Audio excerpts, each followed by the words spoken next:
DJ Bravo, DJ Bravo, DJ Bravo.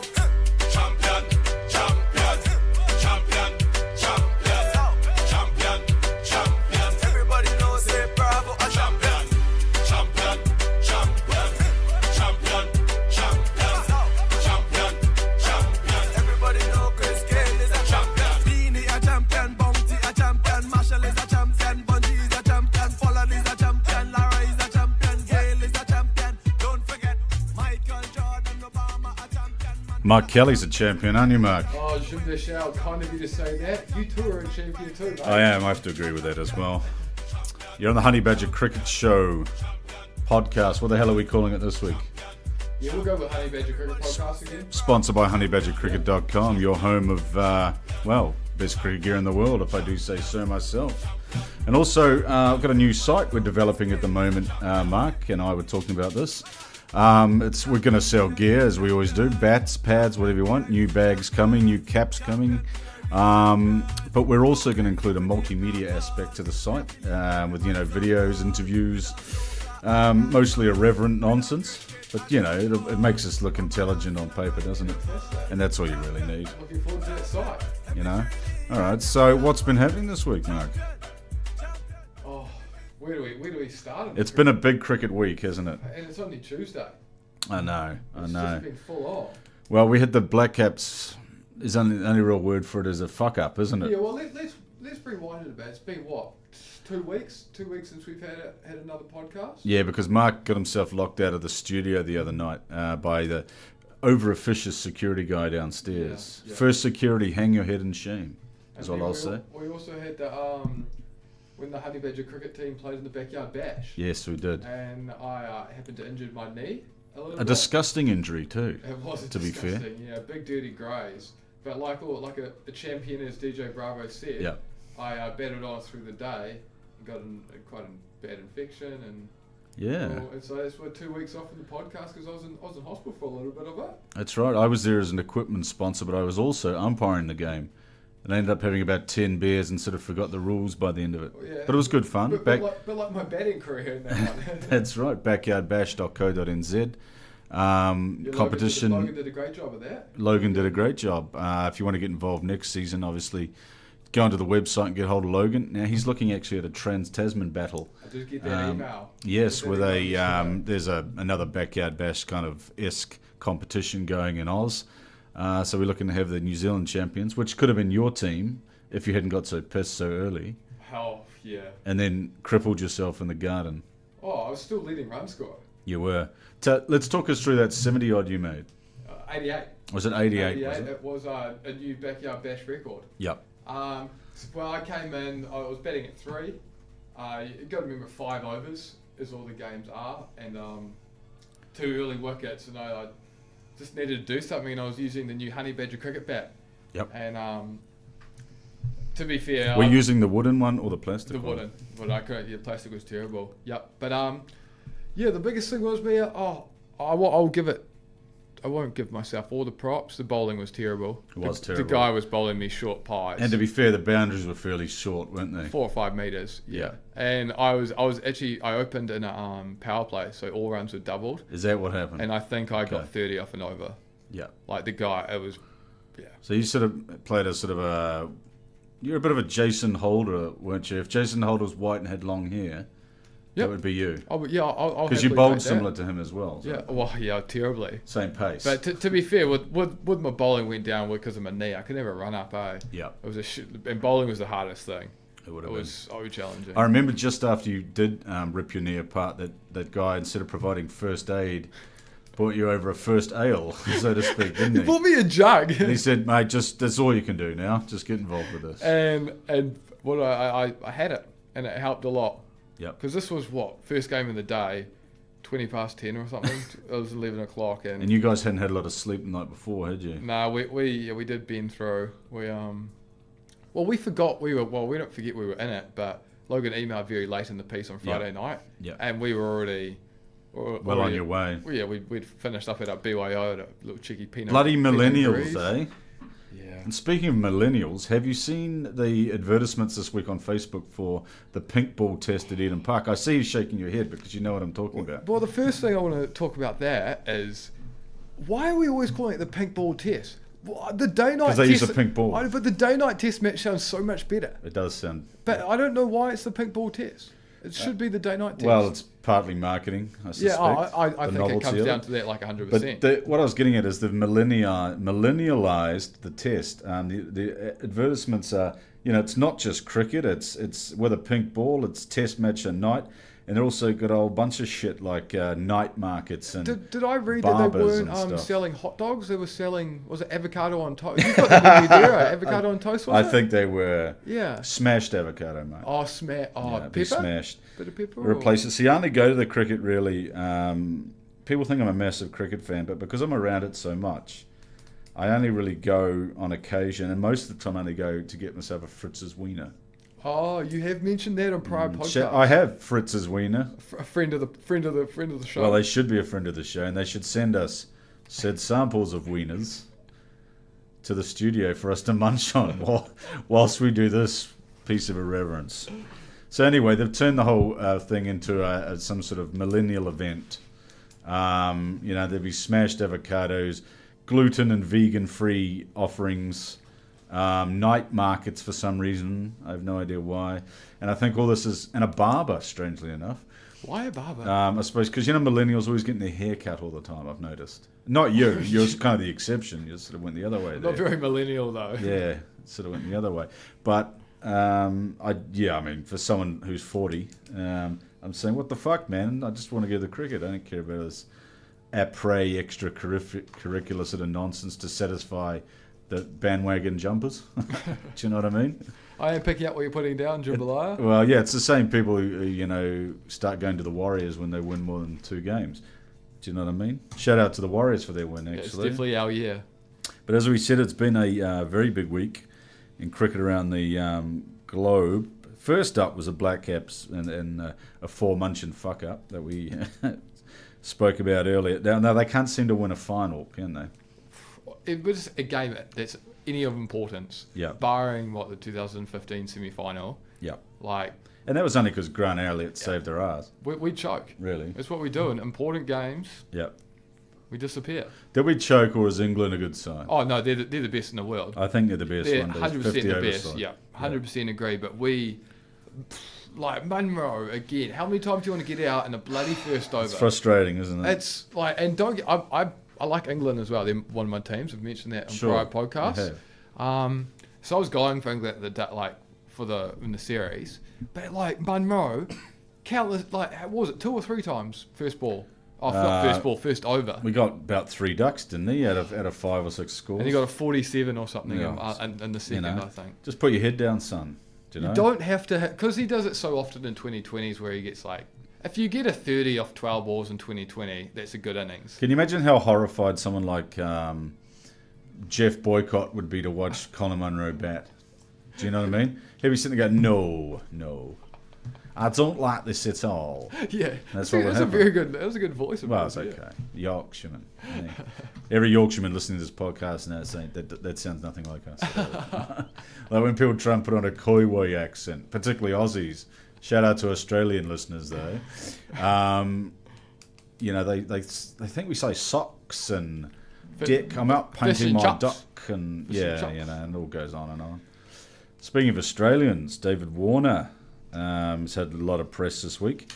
Now we think there's some sort of conspiracy going on, don't we? Yeah, I'm worried. Okay. Now, 3 weeks ago, we did our first episode. I have no idea the exact date, but I'm sure if you listen to this, you might want to listen into that. It was a little bit rough, a little bit of we called it a Simon Kerrigan debut, or no, Mason Crane sort of a debut, wasn't it? I personally thought we were going to have a Skippy Sinclair debut. Yeah. But shit hit the fan quite quick. It did. And it was Mason Crane at Deems. Well, no, SCG. Yeah, it wasn't a shocker, but it was okay. Yeah. I think this week we're much more learned, and the week after we obviously had some microphone issues with Mark's microphone. We can't figure out which mic I'm ever on. We're having a pretty good run so far. I actually forgot what I was talking about then. Can you re-inform me? We're talking about Australia, yeah, weren't friend we? of the show. Well, Okay. I don't know if he's a Now, friend some of the South show. African cricket officials got in hot water for wearing the Sonny Bill mask that everyone knows about, basically to mock to little Davey. Now, I can't thinking that a couple of weeks ago we mentioned Sonny Bill Williams and a toilet tryst with his now wife Candace. That could be something we could have used Eden Park to rile him up. Blah blah blah. And I think one of our friends in the Republic has been listening to this and caught wind of it, and created Sonny Bill mask as a thing, and consequently got their some. You got to love their humour though, don't you? I couldn't see David White putting one on, could you? Probably not. No. I thought it was. I think it was Quinton de Kock, who's the one that. De first, Kock. Yeah, he said de Kock. Yeah, he got the cock out. Yeah. And I think that's what's. No, was it? Did he get out or was it? No, they were just walking off at lunchtime. Yeah, no, it was end of the day. I think it was end of day 5 before. I don't know. Yeah. And anyway, Davey got all angry, and De Kock got all angry, and they had a bit of biff, to and fro. I mean, I've seen worse in the tuck shop line at Auckland Grammar. To be perfectly honest, there wasn't a lot to it, was there? No, and that, yeah, I have lived through those days as well. Yeah. And the tuck shop line is it's a messed up place. Well, it's not a place for the faint-hearted. No, you're not going to last. No. So, do we think it was Davey just going overboard, or both of them going overboard, or is he just a wanker? Is probably the other thing. Oh well, I think the world knows. I think the world knows he's a wanker. Yeah. But no, and it definitely wasn't over the board. I think the only person that went overboard was Warner, like retaliating. Because, geez, everyone says that. And during the week, I've spoken to some ex-players that I know from around the traps, and a couple of them have said it's not the first time he's done it. It's not the last time. He loves having a go at you when you're in the middle, and he will get quite personal because I don't think he's all that bright, to be perfectly honest. So his small man syndrome. Well, perhaps, but his digs are possibly they're not that well thought out. So that's what's getting him in shit. But Jeff Crow had a look at him, and I think they all got a big fine or ban or what happened. Nah, Davey. Nothing happened. Davey lost 75%. Is that all it was? Yeah, and then old what was his name? Got his name written down there. Oh, see, this is why we don't work for Cricinfo, because we don't have the information at hand. But yeah, it's on another page. Rabadar today. Oh, Rabada. Rabadar. Rabada. Yeah, he's a good bowler, that Rabadar. Sounds like a car cleaning company or something, doesn't it? Now, he got in shit, didn't he? Yeah, he got 2 games. You got 2 games for giving Stephen Smith a shoulder. Yeah, everyone wants to do that, though, to be fair. I'd give him an elbow to the chops. No, sorry. Yeah, we can't be too I'd like to give Mike Hesson an elbow, for instance. That would get me 2 games. I don't know why Mike Hesson bloody... Wears ladies' glasses. That's what you were going to say, wasn't it? I was just going... Close. It was very close. It was on the same thing. Like, why he doesn't pick Jesse Ryder. Well, he's just not that... He's not part of the club, is he? Or Will Young. Team. He has to be next drop. Yeah, he does, but I think Will Young's been a little bit up and down. He's got a lot of promise. This year, he's been incredible for CD. I tell you who's a dark horse for Test cricket, because I've noticed Jeet Raval hasn't been making a lot of runs recently. I tell you he's a dark horse. They won't make a change, but I think in the future, there's a guy called Greg Hay from CD. Greg Hay has been around for about a long time from Cricinfo, 10 years or so. I know I've heard his name around a lot. And he's never been picked. He's never quite, for some reason, been mentioned in dispatches. But if you look at his first-class record, which I won't do, because if you're listening, you can look it up on Cricinfo, because I can't be bothered, and time is money. That he's got an excellent first-class record, and I just don't know why he's never been looked at. If someone in the CD region knows something that I don't, let us know on the Facebook page if we had one, or just go to honeybadgercricket.com Facebook page. And let us know if there's something up with Greg Hay, why this guy doesn't get a look in, because they've tried everybody else. Me and you have basically been tried at the top of the order. Yeah, I got the call up after the backyard yeah, well, bash. and I'm not surprised. Yeah, but you couldn't take your place because of your knee. Yep, obviously. So well, that makes sense, Mark. Next time, though. But yeah, I mean, there's a few contenders floating around. The Blackcaps, I don't know. I can't see them winning a test, to be perfectly honest. Yeah, it's going. Maybe that they could, maybe 2-1. They might lose 2-1. They could steal the day-night, I reckon. You think? Oh, no, there's only 2 tests, isn't Yeah, there? it's 2. So What, Auckland, Christchurch? a lot's going to depend on who bowls first. Tim Southey's been bowling a load of pizer, hasn't he? Oh my recently? god, he's averaging like 41 or something. He's been and- horrible yeah. this season. Well, the thing about Timmy Southey, he reminds me of, he's like a B-Mac, Yeah. but with the ball. Yeah. Like, remember how B-Mac would just get like 10, 20, 0, Yeah, and then go and big. then a massive 88 off 45 balls, Yeah. and then 30. So you're saying 40. Southey gets no wickets or a bunch? But then he does like something incredible, like takes 7 for 33 against England in the World Cup. Yeah. Like he has great games, but then he sort of disappears. That's Yeah. my theory there. That's interesting. Yeah. Because he's a laid-back Northlander, Tim, isn't he, as well? So maybe just has his off days, simple as that. But when the conditions are right, he's a very good bowler. Well, so are a lot of bowlers, I suppose. Yeah, I think that sums up my theory there. Yeah. I think you could be a believer as well. And a big apology to Mitchell Santner from everyone here at Honey Badger, because we had been berating his batting ability for quite some time, hadn't we? And he averaged 108 in that series. Did he? Yeah. Okay. Well, that shut us up. So didn't it? that's on us, Mitch. Yeah. We'd love you to be a friend of the show. Yeah. I think we're on Mitch's blacklist. Yeah, I think we burned that bridge very early He actually on. looks like the kind of guy that would probably have a blacklist, like a physical one. And when he's finished playing, you might sort of get a sniper rifle. Do you know what I mean?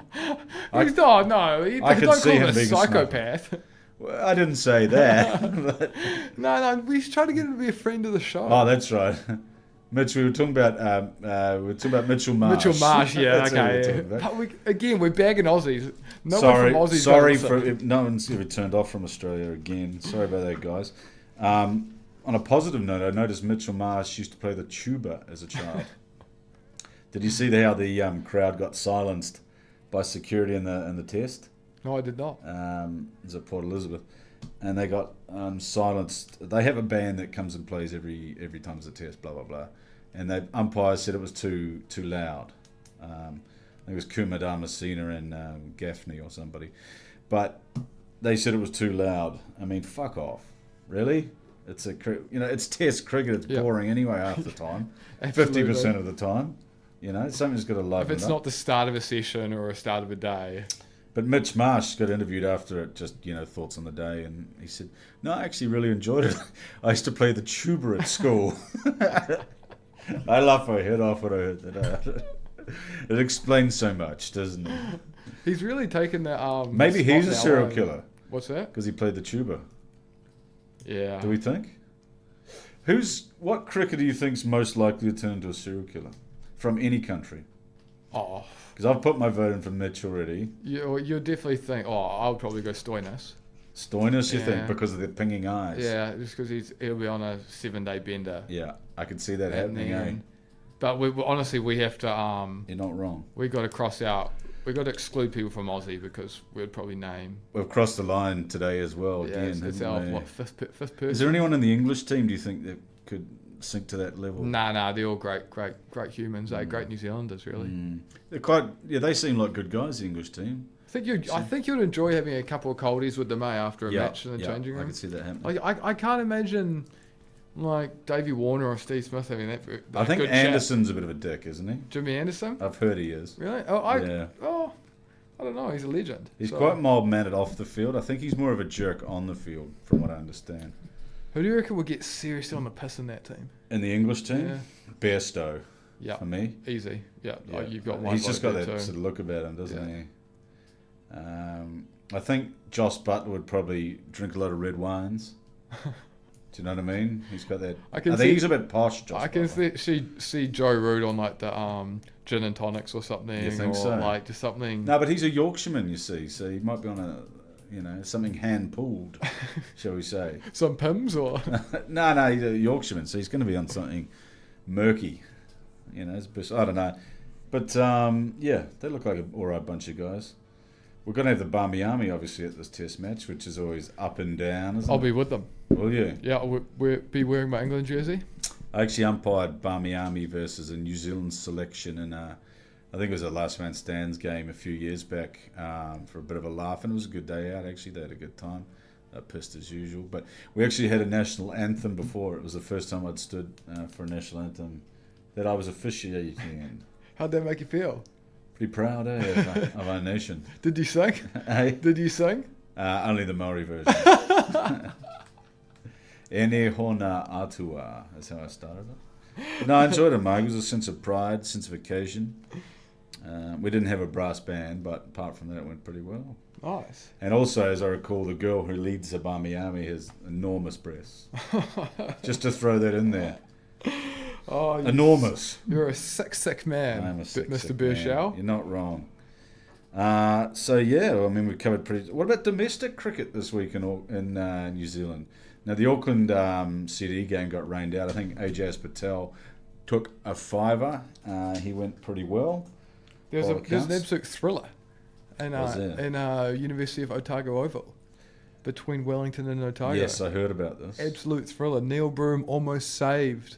Almost, yeah. Okay. They fell 18 runs short. Yep. The big old friend of the show, Michael Paps, 128. Yep. Jeetan Patel with 7 for 105 in the first innings and 3 for 73. He just keeps going, Jeetan, doesn't he? He just gets better. Get him back in the team. Yeah. No, he retired from Test cricket. Bring him back. I think because he keeps going back and forth to England, so he just said it couldn't be fucked or something. Didn't Neil Broom get fucked up somehow? Quite badly. I think a ball hit him in the throat. Yeah. And he spent the night there, and that's why he was batting at 10. Night where?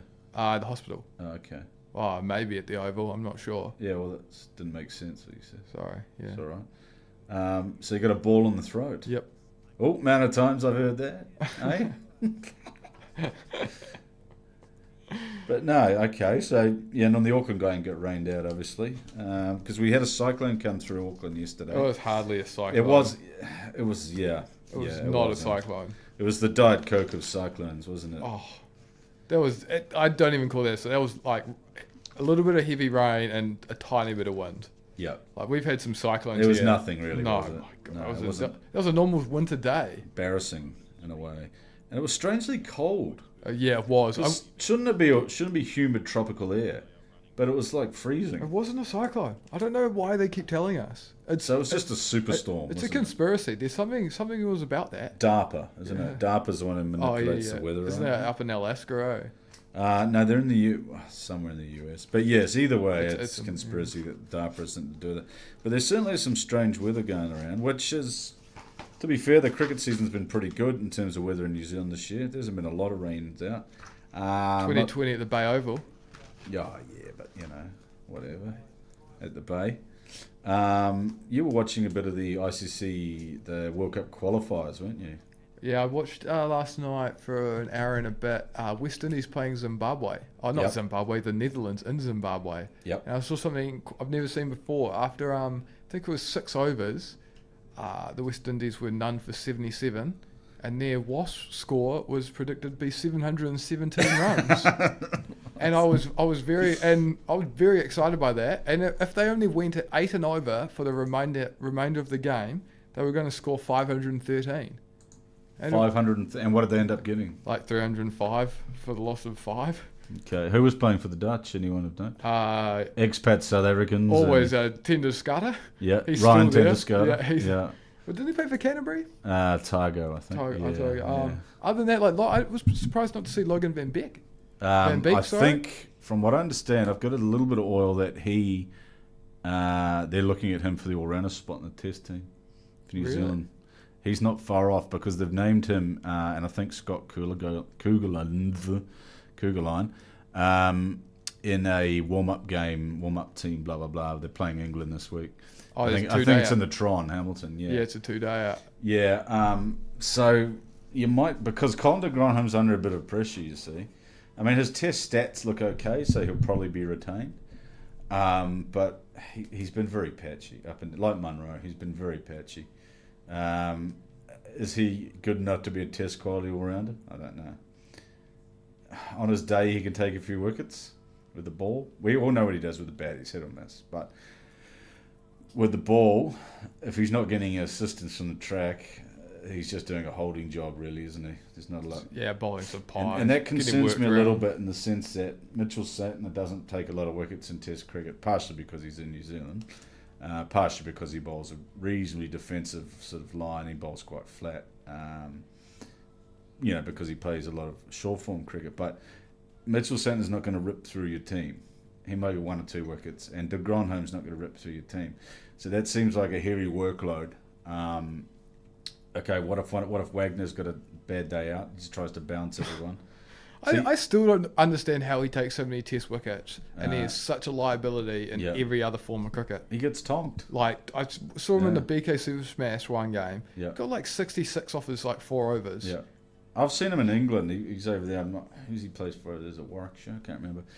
Or might be Northants. And he gets pummeled in some of those short form games because he bowls that line.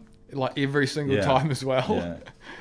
And he comes around the wicket a lot as well. Yeah. And in the short form, you've got to get your line right in the short form if you're doing that, because everything slips down the leg side. And if you've got fine leg up or something like that, that can just get whipped away pretty easily. So yeah, I mean, if one of them has a bad day, Southie hasn't been in vintage form. I think our bowling attack's looking a little shaky, to be perfectly honest. In terms of taking the big wickets, your Root and these sort of guys. You bring in maybe Matt Henry. Yeah, that's something to look at. Lockie Ferguson maybe for a bit of extra, something a bit extra. Do you reckon he could take the workload of a test?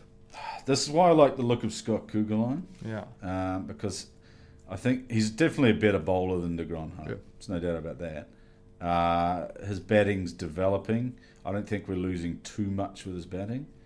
We're probably losing 20 runs or so, 10, 20 runs. But I think he's worth a look. I just got a lot bit of balance about it if he was involved, personally, I think. Interesting. Because of his superior bowling ability. Yeah. So I think there's a 3-way thing going on with the Grandhomme will probably play because he's the incumbent. And New Zealand doesn't play enough Test cricket for it to really matter. Yeah. But I wouldn't rule out Van Beek and Kugelheim scrapping over his spot. Interesting that Van Beek's one of them.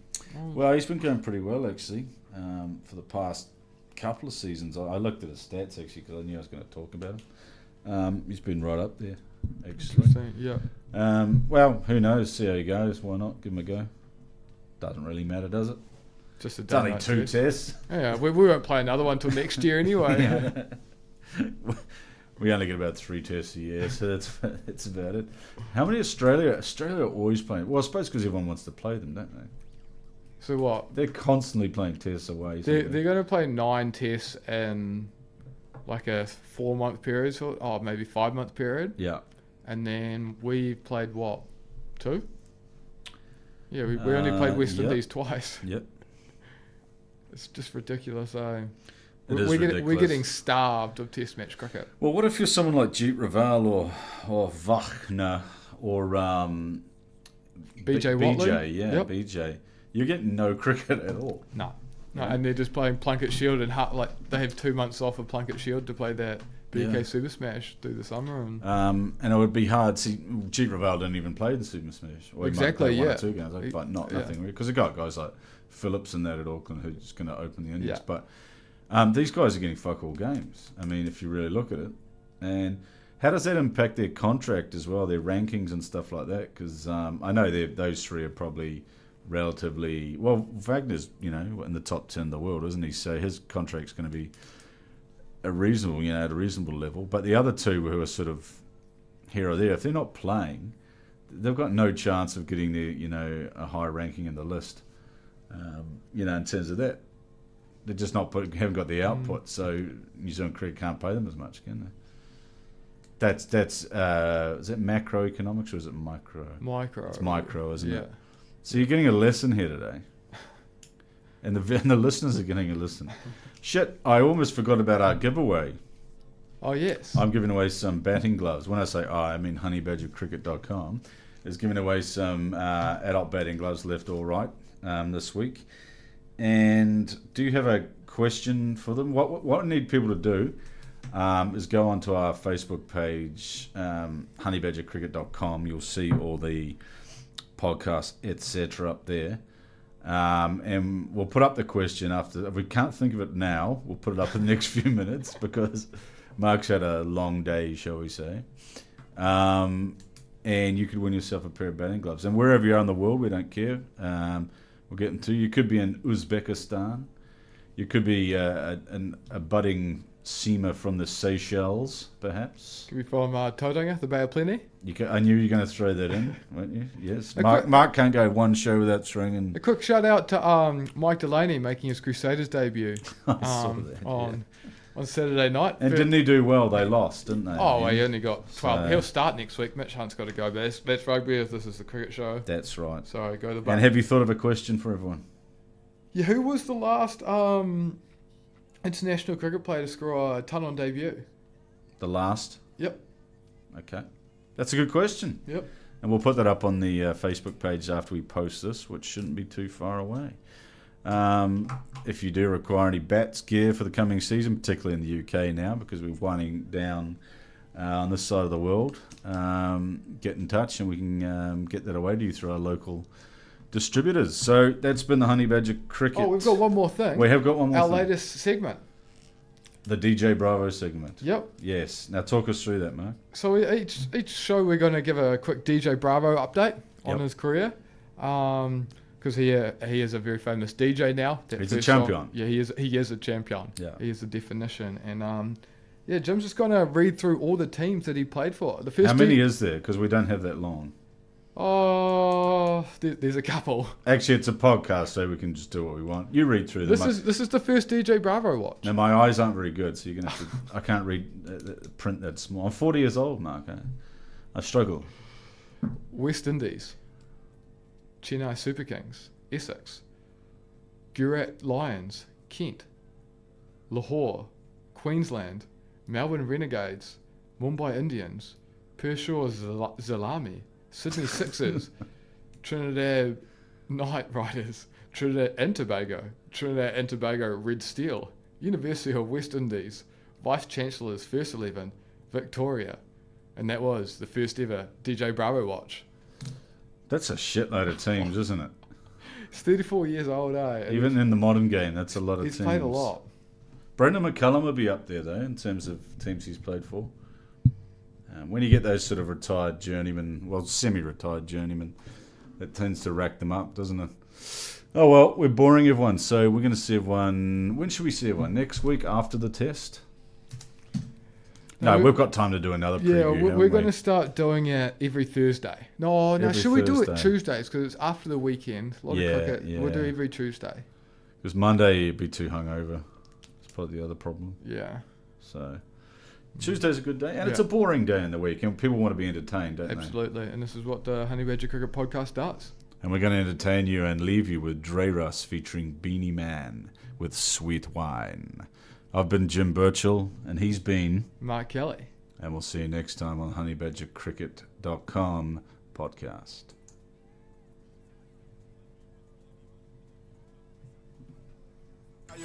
From me barefoot I walk like Muta. I be a gal me recruit ya. Me want you sweat wine like a soaker. Flush your man like say a poker. Serious nah laugh me no joker. So wine up like a smoker. Baby gal, sweat wine like a soaker. Flush your man like say a poker. Serious nah laugh me no joker. Gal dash out on the sofa. Baby, roll the waist 'cause you got it like that. That sexy cock up the fit the bite back. Wine pan time, no time for waste time, gal clean.